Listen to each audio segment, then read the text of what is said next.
So here we go.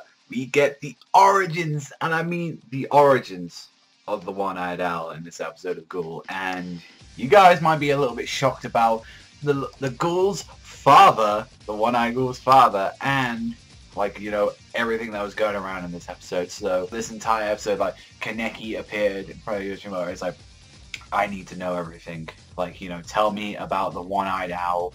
I want to know about this story. And he starts telling him his own story, and it's like, I'll tell you about this man named Kuzen. He was a ghoul that attacked everyone. He never let anyone into his heart. He never let anyone get close to him. He attacked humans and ghouls alike, and he never really trusted anyone like that.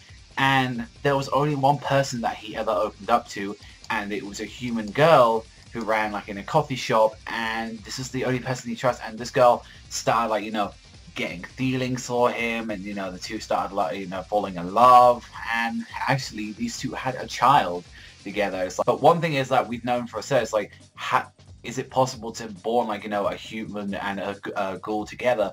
Now, we can't have a ghoul mother, because if they had the baby, then the ghoul mother will actually devour the baby and think it's sustenance and nutrients.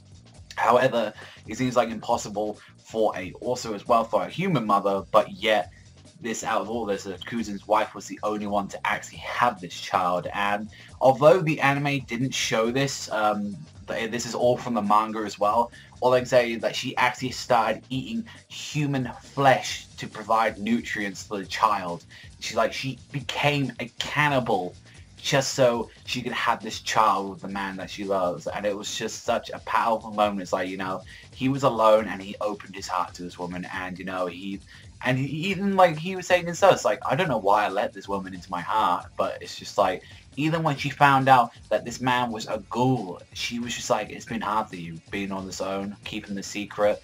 And it's like, this is the point in this time that you realize that, you know, I've actually got someone who loves me. I had someone genuinely who cares for me, and it was a very powerful moment. And when we saw that he actually lost his wife during, like, a bunch of ghouls attacking him, he fucking lost it. He was going great. He had his freaking baby in his hand, and he's like, he's just let go, and then he's like, I've got to go and I've got a fucking attack. So we do see as well what he looked like, and that he actually had this mask. From what we saw, it also confirmed that he was the one that attacked the inspectors, everyone. Like, that's what happened. So that's kind of showed, like, what we saw, what happened during the Aogiri arc, and, like, what was really going down at that part. And explains, like, oh, why is, like, this ghoul, like, this One-Eyed Owl looks different. It's because they share the same blood, and also, as well as we know, they also share the same Kagunis as, for example, Ayato and Toka. And it's like, and it's confirmed that the actual One-Eyed Owl is his child. So it's just some insane, crazy shit to even think about that. And it's like, we got an actual child, and that's explaining the origins of the One-Eyed Owl. And this episode, from after that point on, really focused on Anteiku and showed that, you know, shit is going down, things are getting busy. Like, Anteiku is having a bit of this fucking watch. Like, the CCG, the inspectors are making sure that everything is, like, going neat and clean. If they see a ghoul inside, they'll make sure to invade this place and fucking take it over.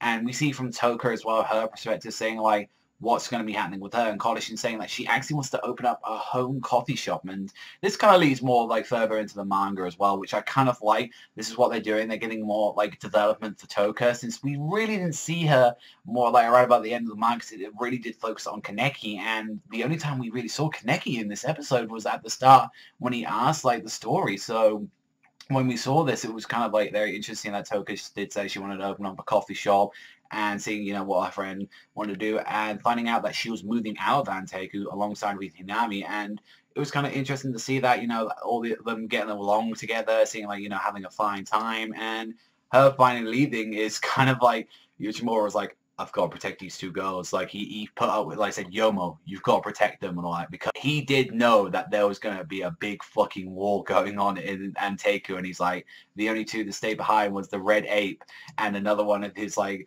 workers is like, stick to you to the very end. And that was respect. I love that they had the fucking little coffee scene at the end. It's like, we're here to you till the very end.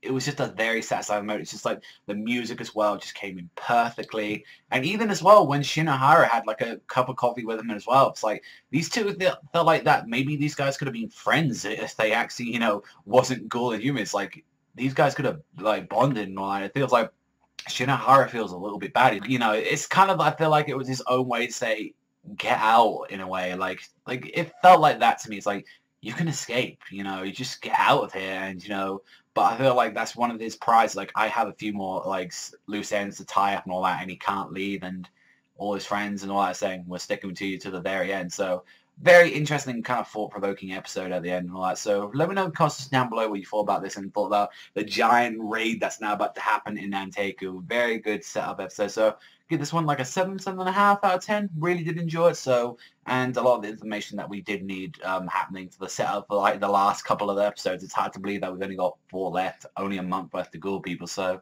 thank you very much for watching as always, and I'll see you guys next time.